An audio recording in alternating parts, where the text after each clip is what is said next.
Bizi ustozimiz bir chiroyli so'zi bo'lar edi. Kasb hunarda ayb bo'lmaydi, agar halol bo'lsa. Va erkak kishiga hammasi yarashaveradi agar halol bo'lsa.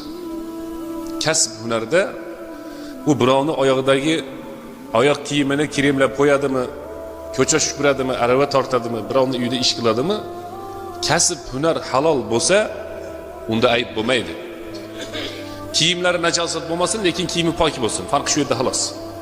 Kiyimlari najosat bo'lmasin, bavul tekkan falonchi pistonchi, lekin kiyimlari halol bo'lsin. Ammo juda chiroyli kiyinsa-yu kasb qilayotgan narsasi harom bo'lsa, u kiyim dunyoda xolos. U kiyimi dunyoda xolos. Erkak kishiga yarashib turadigan kiyim halol kasb bo'ladi.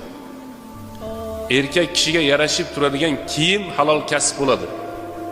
So'zga usta bo'lmaylik. Juda har xil yo'llarga o'tib ketmaylik. Lekin kasb halol qilaylik.